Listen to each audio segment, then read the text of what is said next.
Halo, Assalamualaikum warahmatullahi wabarakatuh. Ya Allah, ini udah take yang keberapa? Oke, balik lagi sama Mbak Bidan. Kali ini kita mau bahas apa? Eh, Sebenarnya ini kita bahas sesuatu yang sering ditanyain, dan ini itu sudah lama ya, mungkin semenjak aku masuk kuliah.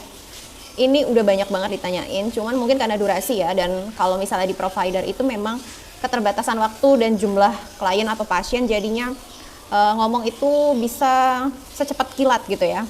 Nah, kali ini kita mau bahas sesuai dengan judul.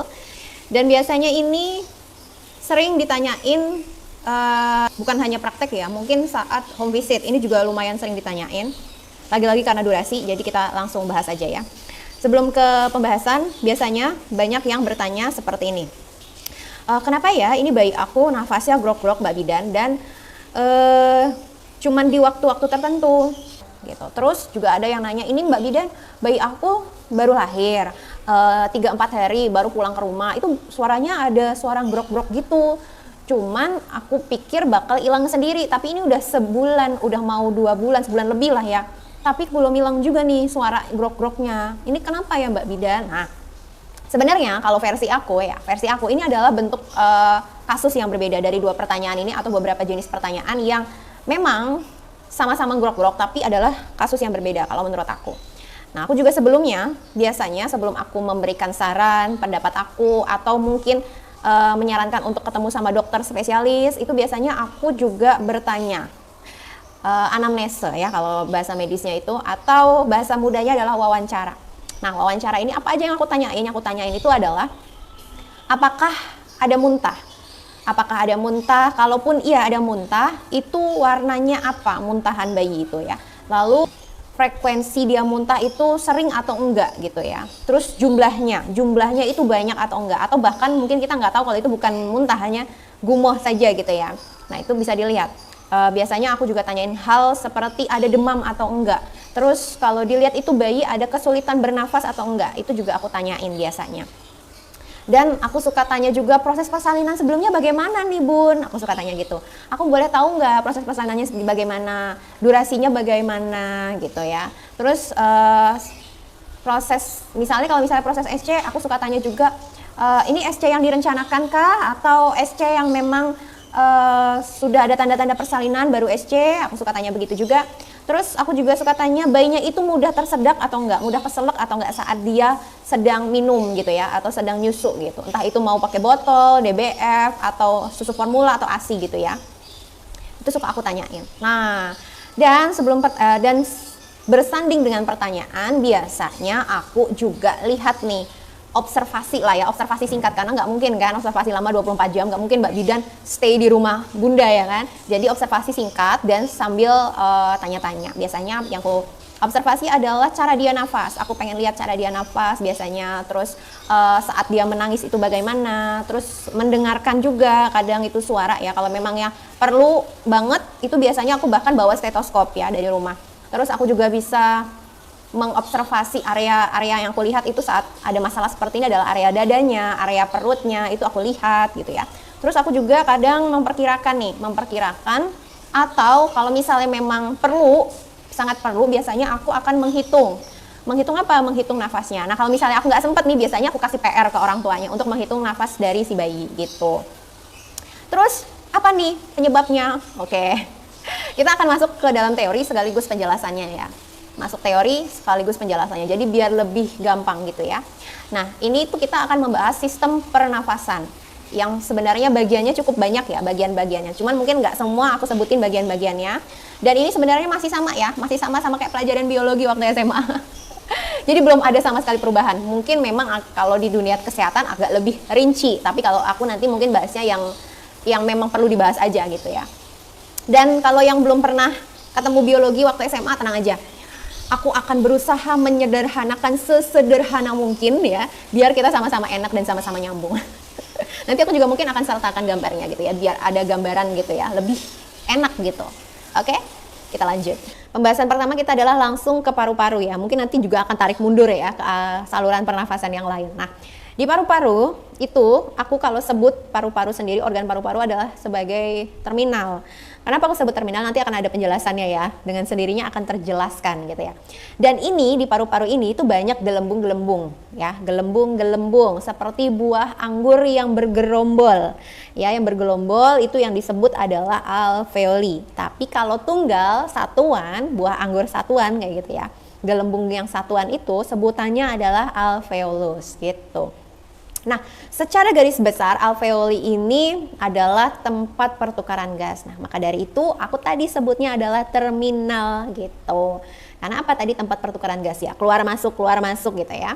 Nah, alveoli ini berkelompok. Berkelompoknya di mana? Di ujung bronchiolis terminalis. Nah, ini biasa aku sebut ya sebagai ranting.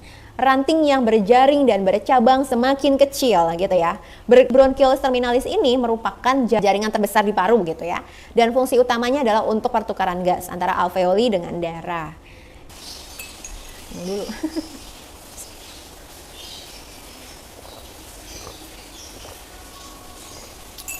Di alveolus kalau kita gambarkan, bukan gambarkan ya, mungkin analogikan lah ya. Analogikannya adalah buah anggur aja deh biar gampang ya. Di alveolus berarti satu buah anggur, di satu buah anggur itu ada satu lapisan. Jadi ada lapisannya. Nah, lapisannya itu ada dua sel ya, terdiri dari dua sel, tipe sel. Sel tipe sel 1 sama tipe sel 2 gitu ya. Jadi ada dua dalam satu lapisan itu ya. Nah, dua tipe sel ini kita sebut tadi ya, tipe sel 1, tipe sel 2. Biar gampang lah ya, 1 dan 2 gitu aja. Sel tipe 2 itu lebih kecil dan lebih tebal dari tipe sel 1. Jadi dia tuh lebih kecil dan lebih tebal dibanding tipe sel 1. Dia bisa membentuk dan mengeluarkan atau memproduksi zat kimia. Biasanya kalau misalnya di teori dari artikel lain dan sebagainya itu zat kimia ini nggak disebutkan ya, cuman zat kimia aja gitu ya. Tapi sebenarnya zat kimia ini punya nama, yaitu surfaktan. Nah, untuk membuat paru-paru kita itu mengembang saat bernafas, si surfaktan ini harus join bareng sama cairan tipis yang ada di dalam alveoli, gitu ya, alveoli. Kalau misalnya banyak, kalau alveolus berarti satu, berarti harus join sama cairan yang di dalam alveolus, gitu ya. Sel tipe 2 tadi itu juga punya fungsi, yaitu membantu meminimalkan jumlah cairan tadi ya. Jadi yang di dalam alveoli itu kan ada, alveolus itu ada cairannya. Cairan sedikit lah, tipis. Nah, dia itu tadi untuk mengembangkan paru-paru dia harus join, tapi dia juga punya fungsi lain, yaitu meminimalkan cairan yang ada di dalam alveolus tadi gitu ya, dengan cara mentransport keluar dari ruang udara alveoli. Lebih tepatnya sebenarnya kalau bahasa kasarnya sih menggantikan ya, mengusir air di dalam ruangan alveolus gitu ya. Tapi nggak diusir total, jadi disisakan sedikit sekali untuk dia bisa join supaya paru-paru kita itu saat bernafas bisa mengembang gitu. Nah, kalau orang dewasa normal, paru-paru kita itu menghasilkan surfaktan dengan tujuan supaya tidak kaku gitu ya, tidak kaku. Untuk bahasa ilmiahnya adalah menurunkan tegangan permukaan, makanya tadi bisa mengembang gitu ya. Nah, surfaktan kalau dulu zaman aku SMA, taunya ya cuma surfaktan aja gitu ya. Ternyata setelah aku memperdalam ilmu dunia kesehatan ya kan, dan dengan biologi yang lebih dalam juga, ini juga tahu kalau misalnya si surfaktan itu punya kepanjangan. Kepanjangannya adalah surface active agent, yang merupakan molekul bertugas memutus gaya tarik menarik antar molekul sejenis, yaitu antar molekul air, dengan cara menggantikan tempat air di permukaan. Nah, makanya tadi aku bilang sebenarnya bukan join total ya, cuman lebih tepatnya seperti ngusir air dari situ ya, mengusir air lah ya, menggantikan tempat air gitu. Makanya dia bisa memecah molekul-molekul air biar nggak ada daya tarik menarik. Makanya jumlahnya si air ini tuh sedikit di dalam paru-paru gitu. Nah, surfaktan pada manusia itu merupakan campuran protein dan fosfolipid seperti dipalmitoyl fosfatidilkolin. Ini sebenarnya tulisannya panjang ya, jadi aku agak beribet ngomongnya, cuman sekalian aja nggak apa-apa, aku jabarin nanti sekalian aku kasih tulisannya di bawah. Gitu ya. Ini tuh dikeluarkan dan diproduksi di dalam ruang udara alveoli oleh sel tipe 2 tadi. Gitu. Ya. Karena dia jenis fosfolipid ya. Nah, dalam keadaan normal penyaringan udara itu terjadi di trakea, nggak di trakea doang, tapi juga terjadi di bronki. Jadi bisa di trakea juga, di bronki juga. Nah, saluran itu dilapisi oleh epitel bersilia. Kalau dengan yang seperti rambut gitu ya, seperti rambut, dan silianya ini itu terendam oleh lapisan salin cair. Jadi dia terendam oleh lapisan salin. Salin ini kalau kata lainnya adalah larutan elektrolit, NaCl atau natrium klorida gitu ya. Jadi dia dilapisi. Nah, salin ini fungsinya tuh kayak pelicin supaya silia itu mudah bergerak dan meringankan gesekan dengan lendir supaya lendir itu nggak terlalu lengket sama silia gitu ya. Nah, ada lagi nih lapisan, namanya lapisan mukus atau sebutannya lendir gitu ya. Yang tadi kita singgung, barusan kita singgung. Nah, sifatnya ini lengket dan mengapung di atas silia. Jadi urutannya itu silia dulu, silia ini terendam oleh salin, terus di atasnya adalah lendir gitu ya. Nah, fungsinya itu untuk menangkap sebagian besar partikel yang ukurannya itu lebih dari 2 mikrometer. Kenapa harus ditangkap gitu ya? Alasannya dia merupakan agen asing gitu ya. Yang ukuran lebih dari 2 mikrometer itu adalah agen asing yang berpotensi itu bisa menimbulkan gangguan saluran pernafasan. Nah, lendir ini diproduksi oleh sel goblet yang merupakan jaringan permukaan. Jadi kita belajar biologi lagi ya, nggak apa-apa ya. Nah, silia ini membuat gerakannya itu berirama. Berirama kemana arahnya? Ke arah atas. Ya, sehingga dia bisa mendorong lendir untuk terus-menerus ke arah faring. Kalau aku sebut faring itu adalah perbatasan saluran cerna dengan saluran nafas. Nah, ini menciptakan apa yang dikenal dengan eskalator mukosiliar. Nah, mekanisme ini tuh seperti ban ya, seperti ban kalau bisa diibaratkan itu kayak tank gitu loh, ban tank gitu ya. Nah, bannya tank gitu yang besar, yang jalannya tuh kayak rantai gitu. Nah, itu mirip seperti itu. Nah, ini bisa diibaratkan juga sebagai cleaning service-nya saluran pernafasan gitu. Nah, lendir ini mengandung imunoglobulin yang mampu melumpuhkan patogen atau agen-agen asing. Nah, bila lendir ini lebih banyak dari biasanya, terus lendir ini sampai pada faring, maka akan menimbulkan atau memunculkan refleks batuk atau merangsang refleks batuk. Nah, udah sampai ini kan, sampai lendir sudah sampai, refleks batuk di mulut. Nah, ini kita yang memutuskan nih, yang pertama mau dibuangkah? Atau pilihan kedua mau ditelan? Ditelan gitu ya. Nah, kalau ditelan, asam lambung dan enzim itu akan menghancurkan sisa-sisa mikroorganisme itu yang ada di dalam lendir. Dan ini akan dihancurkan dan pada akhirnya menjadi fases gitu ya, feses. Nah, ini merupakan sistem pertahanan tubuh juga gitu. Jadi nggak apa-apa kalau ditelan ya, cuman jangan terlalu sering juga ya. Biasanya kalau terlalu sering dan terlalu banyak, itu akan merubah memang konsentrasi dari pup ya. Kadang tuh pupnya suka berlendir dan ini bisa ambigu untuk anak-anak kecil, takutnya itu adalah masalah lain ya, yang kita pikir itu adalah lendir yang dia telan gitu ya. Jadi memang perlu dipertimbangkan gitu ya. Nah, sekresi atau produksi lapisan salin cair di bawah lendir tadi itu merupakan hal yang penting untuk fungsi eskalator mukosiliar. Sebenarnya dia itu karena mirip fungsinya seperti oli ya, sebagai pelicin pelumas, dan dia juga memiliki fungsi seperti kayak pembersih kan tadi ya, cleaning service. Mungkin ada si salin ini kan karena dia bahannya elektrolit itu bisa membunuh kuman juga ya. Inilah alasannya irigasi atau semprot hidung dengan salin atau NaCl itu membantu mengeluarkan lendir yang kental dan susah pada anak gitu ya. Dan ini bisa meringankan alergi dan membersihkan saluran pernafasan gitu. Oke, sekarang kita akan bahas janin di dalam rahim. Setelah sekian purnama gitu ya, nggak sekian purnama juga ya. Sekian menit lah ya, akhirnya nyampe juga nih ke pembahasan janin di dalam rahim.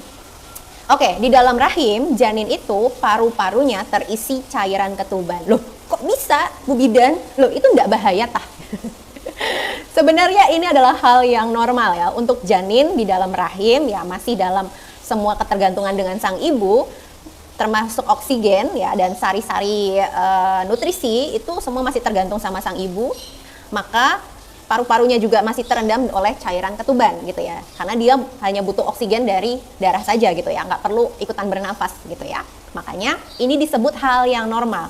Terus kemarin aku lahiran nih Bu Bidan, anakku masuk NICU, tapi katanya itu karena kemasukan cairan ketuban paru-parunya. Mungkin karena tenaga kesehatannya keterbatasan waktu dan durasi, mohon dimaklumi, sehingga penjelasannya tidak begitu detail gitu ya. Nah, ini sebenarnya penyebabnya itu bukan karena cairan ketuban. Kalau misalnya yang masalah yang tadi ya, yang barusan yang aku bilang, itu mungkin karena cairan ketubannya sudah terkontaminasi atau sudah bercampur dengan mekonium, atau sebutannya adalah pup atau nya si bayi yang pertama, pupnya ya, pup pertama bayi.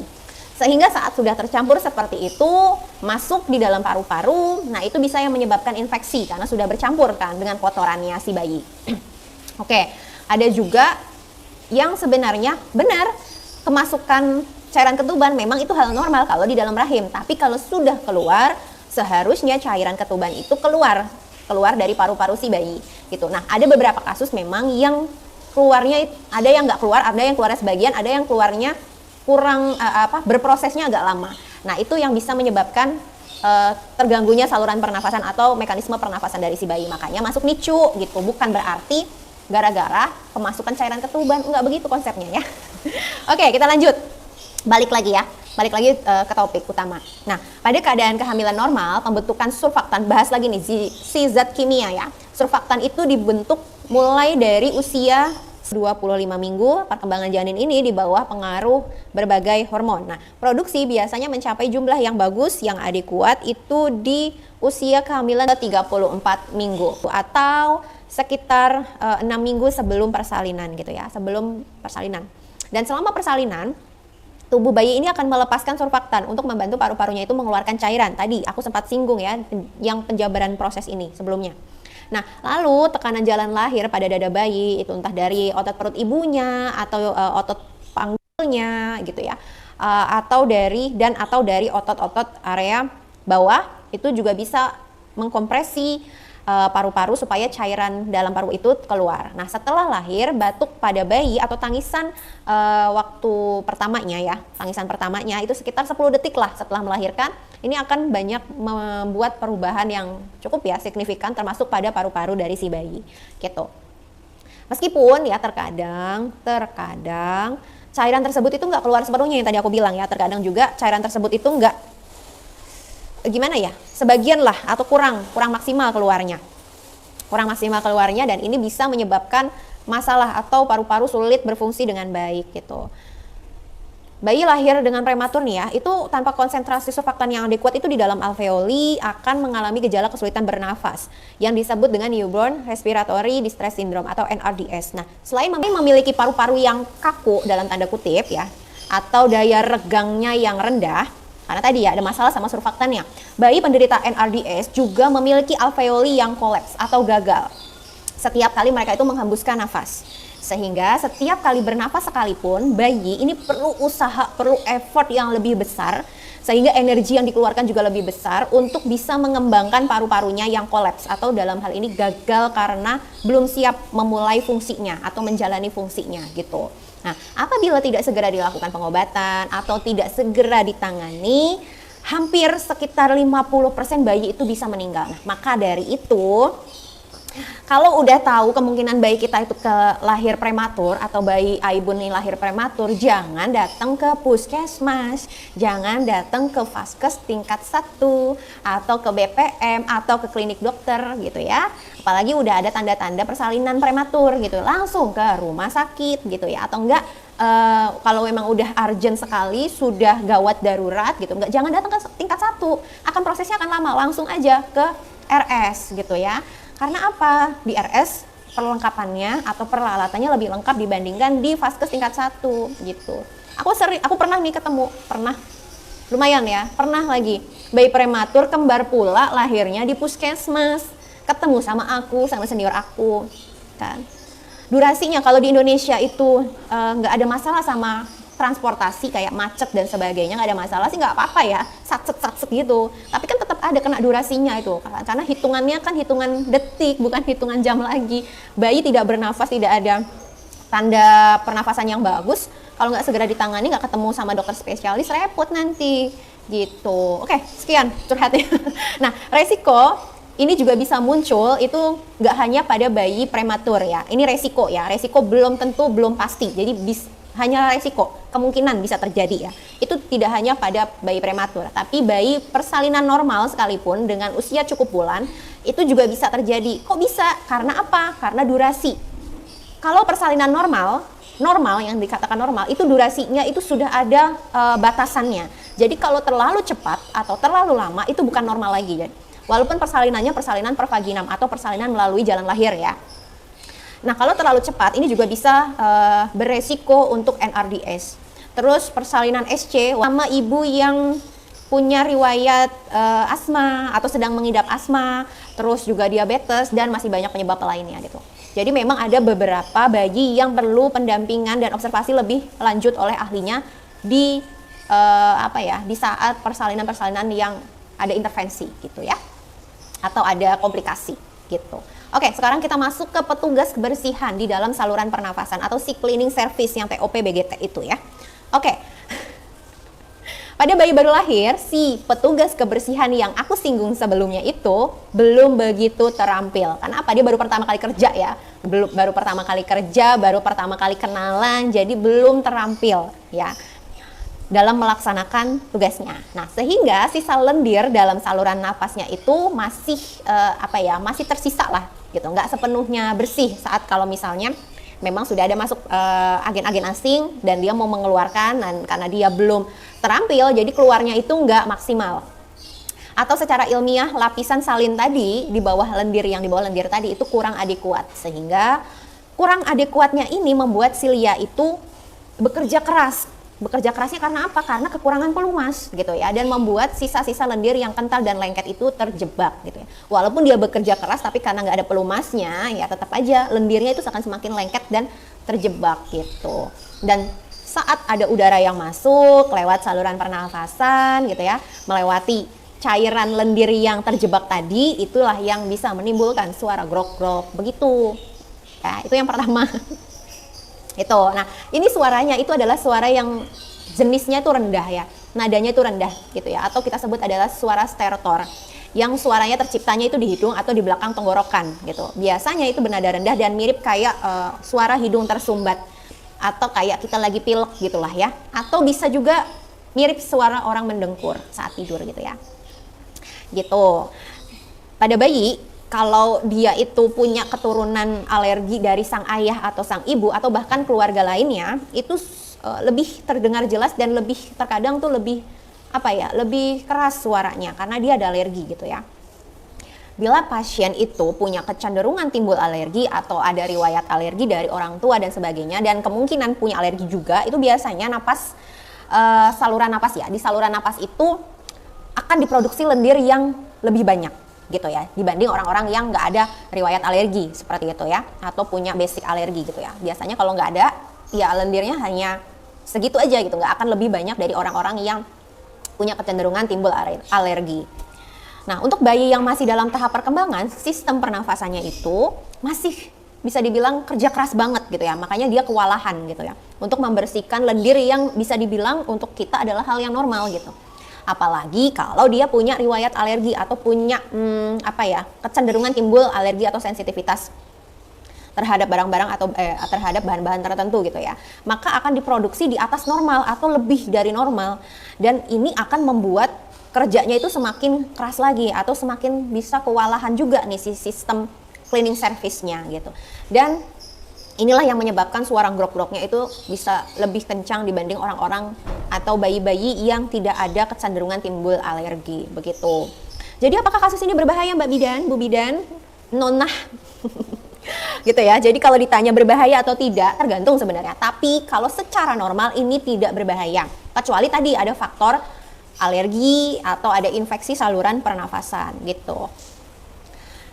Nah, kalau misalnya suaranya itu terdengar keras, terdengar sangat jelas, terus banyak lendirnya, ini ada kemungkinan ke arah alergi ya, sehingga perlu dicari tahu nih, perlu diusahakan semaksimal mungkin untuk menghindari sesuatu yang memperparah produksi lendir yang berlebihan tadi gitu. Karena lendir itu kalau misalnya berlebihan, terlalu banyak diproduksi dan terlalu lama itu bisa berbahaya. Terlalu lama apa nih? Terlalu lama tidak dikeluarkan, itu bisa berbahaya karena bayi kan belum bisa nih ngeluarin secara mandiri dari hidungnya, atau mekanisme pertahanannya itu belum sebaik orang dewasa normal. Dan pada saat tertentu berlebihannya produksi lendir ini karena tadi kan sedang berusaha mengeluarkan agen asing yang masuk gitu ya. Jika tidak berhasil keluar bersama lendir ini atau fungsi pertahanan tersebut tidak berjalan dengan baik, maka akan menumpuk di saluran pernafasan. Seiring waktu, lendir yang tidak tuntas dibersihkan karena terlalu berlebihan ini dan adanya bakteri yang berkolonisasi di udara, di dalam saluran udara, maka dapat menimbulkan infeksi saluran pernafasan atau bahkan bisa menyebabkan infeksi pada paru gitu karena terlalu berlebihan. Pernah ketemu nggak aku ini? Pernah. Mbak Bidan pernah ketemu kasus seperti ini. Aku sudah menyampaikan sepengetahuan aku untuk suction atau dikeluarkan lendirnya itu. Tapi katanya mungkin mendengar banyak ya mitos-mitos atau mungkin ada yang memberikan pendapat yang mungkin kurang pas dan didengar sehingga lendir itu bertumpuk tidak dikeluarkan, jatuhnya jadi bisa ke infeksi paru dan anaknya tersebut harus dirawat. Ini salah satu contoh ya, satu contoh kasus yang pernah aku temui. Gitu. Nah, sehingga tadi ya, bagaimanapun harus diusahakan dikeluarkan lendir tersebut ya. Boleh pakai suction Bu Bidan, kalau zaman dulu kan disedot ya sama orang tuanya. Aku nggak bisa Bu Bidan. Kalau nggak bisa ya banyak, sekarang kan lebih maju dibanding dulu ya. Boleh pakai suction banyak kok, tenang aja, suction bayi itu banyak yang aman dan nyaman untuk dipakai orang tua dan nggak bikin deg-degan gitu ya. Terus bisa pakai nasal spray kalau misalnya nggak mau irigasi. Tapi kalau irigasi lebih bagus lagi, biasanya lebih tuntas ngeluarinnya gitu ya. Irigasi hidung pakai NaCl gitu ya.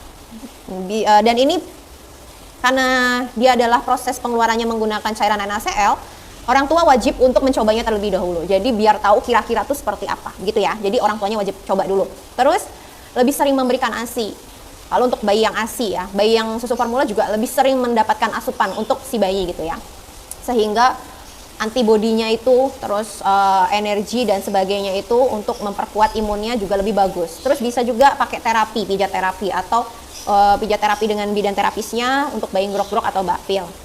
Terus jemur bisa nggak Bu Bidan? Apakah jemur bisa membantu Bu Bidan? Soalnya kadang juga tenaga kesehatan suruh menjemur, kadang juga aku, Mbak Bidan juga suruh menjemur gitu ya.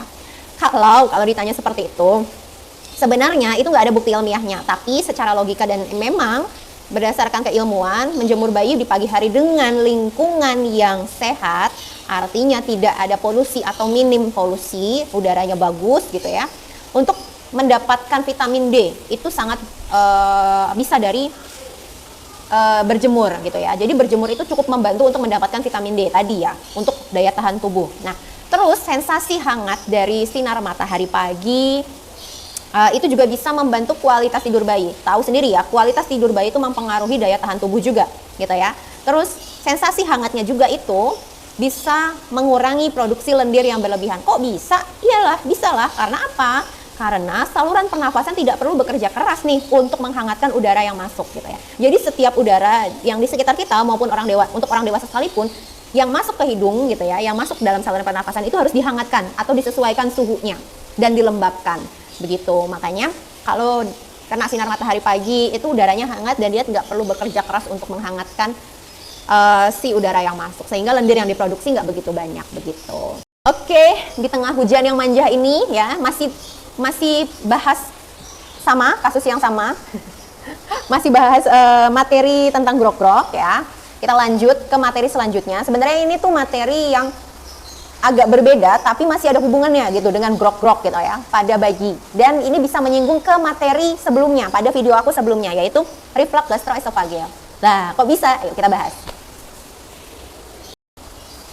Kita akan bahas LM. Apa itu LM Bu Bidan? Apa itu Mbak Bidan LM gitu ya?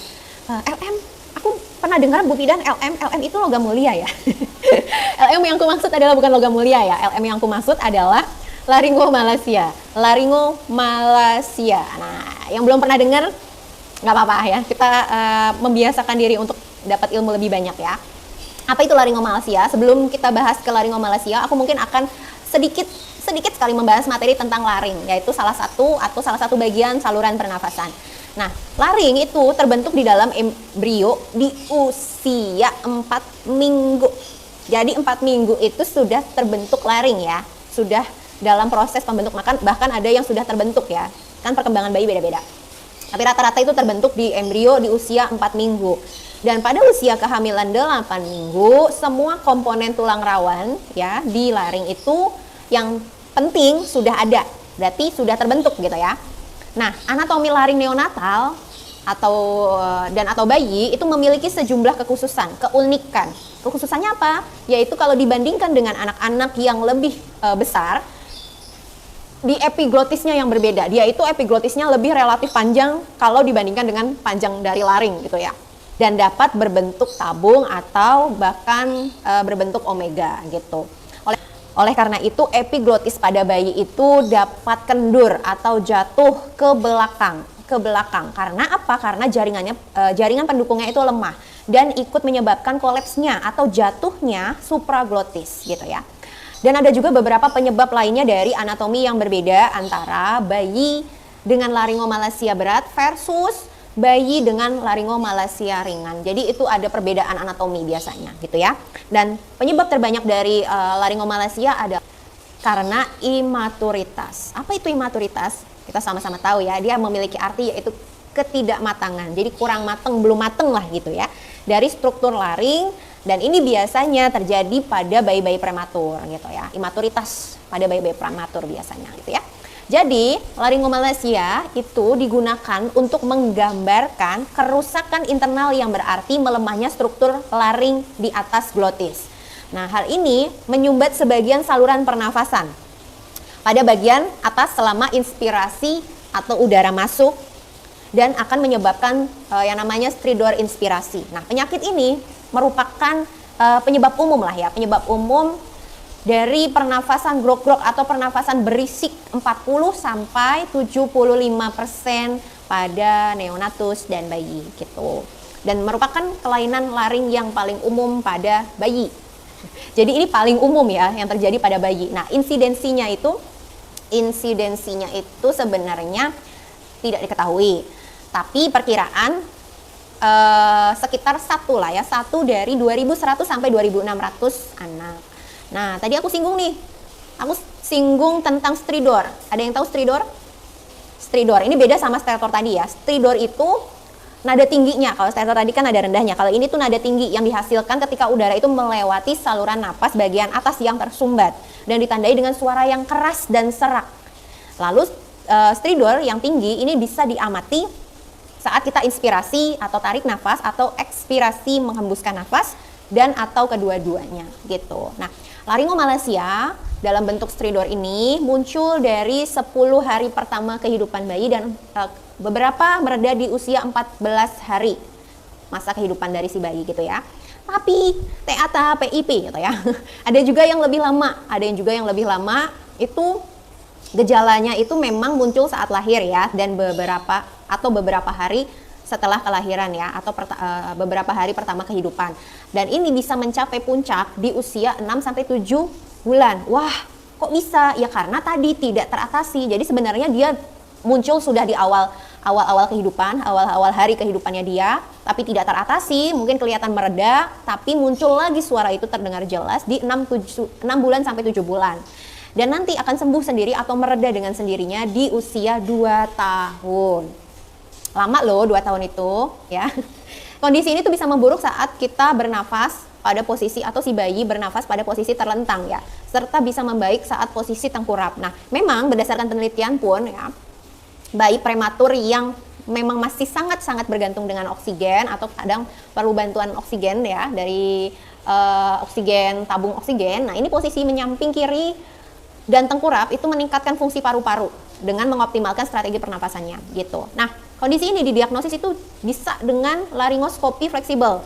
Jadi nggak bisa didiagnosis cuma dilihat doang gitu. Jadi diagnosisnya bisa ditegakkan dengan laringoskopi fleksibel. Nah, pemeriksaan ini juga bisa menentukan tipe dan derajat tingkatan dari laringomalacia. Oh, emang ada tingkatannya ya? Ada grade-nya ya? Iya, tentu.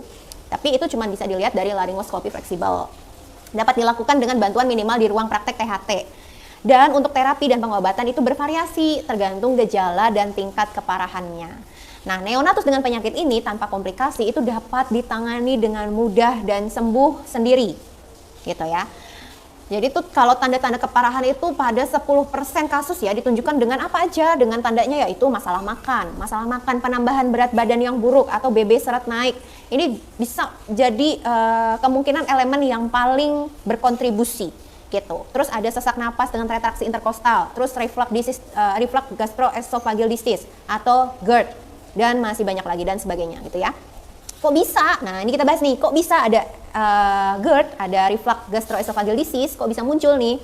Jadi begini penjelasannya. Laringomalacia yang parah itu menyebabkan retraksi interkostal. Retraksi interkostal itu artinya adalah penarikan otot-otot di sela rusuk gitu ya, tulang rusuk. Nah, dengan peningkatan tekanan pada dada yang pada gilirannya itu bisa mengarah ke kemungkinan GERD. Dan beberapa DSA nih itu akan memberikan terapi untuk menekan dan mengurangi asam lambung. Ya sekitar 65 lah ya sampai 100% bayi baru lahir dengan LM itu mengalami reflux gastroesophagus. Nah, ini tata caranya untuk mengurangi reflux ini masih sama seperti yang pernah aku share di video aku sebelumnya, ya. Hanya bedanya di sini kan ada penambahan dari terapi yang diberikan dokter. Ini karena tadi ada kemungkinan ke GERD gitu ya. Dan biasanya DSA itu di sini memberikan terapinya adalah omeprazol untuk GERD ya pada bayi. Tapi ini nggak boleh sembarangan, perlu dikonsultasikan lagi ya. Perlu dikonsultasikan ke dokter spesialisnya. Jangan tiba-tiba aku ngomong gini terus kasih begini karena kan Aibun belum tahu nih diagnosanya, jadi perlu pemeriksaan penunjang. Jadi ini harus dikonsultasikan ke dokter DSA yang Aibun percayai. Itu ya. Dan LM itu bisa komplikasi parah dan memerlukan perawatan bedah gitu ya. Jadi LM itu yang komplikasi parah itu perlu perawatan bedah. Tapi sejauh ini hanya 10% kasus yang memerlukan intervensi bedah gitu. Hanya 10% ya, tapi tetap perlu dikonsultasikan. Gitu ya. Neonatus dengan LM mungkin mengalami kesulitan dalam menghisap, menelan, dan bernafas saat makan karena adanya tadi hambatan pada saluran udara seperti penjelasan sebelumnya ya. Terdapat 70-90% dari laringomalacia ringan itu nggak ada gejala batuk, nggak ada gejala kesulitan nafas dan lain-lain karena tadi ya dia itu ringan, jadi tidak ada batuk, tidak ada kesulitan bernafas. Taunya dari mana nih ada kesulitan nafas atau tidak? Itu kita bisa lihat dari ada atau tidaknya retraksi atau sebutan lainnya itu kayak cekungan pada diafragma atau hulu hati hingga sebagian rusuk atau sebagian tulang rusuk ya. Nah itu kelihatan cekung gitu ya, sela-sela tulang rusuk karena otot tadi ya itu tertarik saat kita bernafas gitu atau saat si bayi bernafas. Dan biasanya anak atau bayi yang punya kesulitan bernafas itu pernafasannya kalau dihitung bisa lebih dari 60 kali per menit gitu ya, makanya dia timbul cekungan tadi ya atau retraksi. Dan biasanya kalau sesuai dengan keilmuan yang normalnya itu adalah pernafasannya ya per menit itu yang normal adalah 40 sampai 60 kali per menit itu untuk pernafasan normal gitu. Pada bayi prematur LM ini sering disertai dengan malasia saluran nafas lain. Jadi LM ini sering disertai malasia saluran nafas lain atau disertai dengan gangguan bagian saluran nafas yang lainnya. Nah, dibandingkan dengan bayi cukup bulan dengan LM gitu. Jadi lebih beresiko pada bayi prematur ya. Nah, secara umum LM ringan itu dapat sembuh dengan sendirinya. Oleh karena itu sebagian besar itu bisa rawat jalan atau diawasi oleh dokter layanan primer dan tidak perlu dirujuk ke ahli laring atau paru ya. Tapi karena ini sifatnya umum, ringan dan sementara itu banyak yang meremehkan masalah ini dan karena mikirnya adalah ringan ya, belum tentu ringan gitu. Jadi mungkin karena kekurangan pengalaman ya. Oke, memang si LM ya, LM ini bukan penyakit langka. Betul, bukan penyakit langka, bukan penyakit yang bagaimana-bagaimana. Tapi 80% anak-anak dengan LM itu mempunyai resiko signifikan terhadap kenaikan berat badan yang tidak mencukupi gitu. Jangan lupa ini mempengaruhi tumbuh kembang anak yang sedang dalam masa emasnya gitu. Nah, kemungkinan penyebab dari seretnya BB ini ya, seret BB dalam kasus LM ya, adalah yang pertama peningkatan dari kasus upaya untuk nafas, untuk bernafas yang perlu dengan usaha. Lalu yang kedua adalah reflux gastroesophageal disease ya, itu tadi ya, GERD yang kemungkinan besar adalah dengan muntah gitu ya, muntah yang sering gitu ya. Dan yang ketiga adalah pada kasus yang lebih parah, urutan nafas dari menghisap, menelan itu yang tidak terkoordinasi gitu. Akibat dari peningkatannya beban kerja saat nafas ya, pada saat yang sama pula kan tadi ya membutuhkan energi karena dia perlu usaha ya. Jadi energinya juga besar. Jika tidak diimbangi dengan kenaikan berat badan yang bagus atau yang sesuai, LM ini dapat menyebabkan pada kejadian gagal tumbuh gitu. Jadi aku personal setuju dalam hal apa? Setuju kalau dokter berkata ini akan sembuh dengan sendirinya Bu, Pak gitu ya. Ini aku setuju. Ini akan sembuh dengan sendirinya Pak Bu gitu ya, Bu Pak gitu ya. Tapi TAP-IP gitu ya. Ada tapinya. Menurut aku yang pernah bertemu juga dengan kasus seperti ini itu perlu dilihat lagi lebih detail tandanya, dilihat lagi lebih jelas gejalanya, terus proses bernafasnya itu bagaimana, detail dan sebagainya lah ya. disertai dengan pemeriksaan penunjang gitu oleh ahlinya untuk bisa memberikan diagnosa dan menegakkan diagnosa dan atau ya memberikan dan menegakkan diagnosa gitu. Tapi sebagian nakes itu terlalu meremehkan hal ini karena tadi ya karena ringan ya, lebih tepatnya bisa sembuh dengan sendirinya, betul, tapi banyak yang meremehkan. Jadi sebagai orang tua itu kita harus lebih care, terus banyak informasi, lebih banyak baca, ikutin insting tapi nggak boleh panik gitu ya, ikuti insting tapi nggak boleh panik. Biasanya insting ayah dan ibunya atau orang-orang terdekat dari si bayi itu lebih dominan, lebih kencang gitu ya, dan bisa cari tenaga kesehatan yang benar-benar berkompeten di bidangnya gitu. Ingat ya, perlu diingat nih, 1000 hari kehidupan. Aduh, bahas lagi 1000 hari kehidupan. Padahal aku dari dulu tuh pembahasan sampai bikin flyer, bikin macam-macam untuk mempromosikan, lebih tepatnya bukan promosi ya, lebih untuk sharing tentang 1000 hari kehidupan itu dari aku kuliah. Ini benar-benar masa yang krusial gitu ya. Jadi kalau cuman didengarkan ya, kita cuman mendengarkan satu pihak, yang mengatakan tunggu saja, ditunggu saja gitu ya. Padahal ya di sini ada komplikasi yang oleh kita sebagai orang awam atau bukan ahlinya lah ya, bukan ahlinya, itu tidak terdeteksi. Hal ini itu bisa memperburuk keadaan dan mendapat bonus. Selain memperburuk itu bonusnya apa? Itu bisa mengarah ke stunting. Tuh kan bahasanya udah lembut nih, dapat bonus stunting tuh.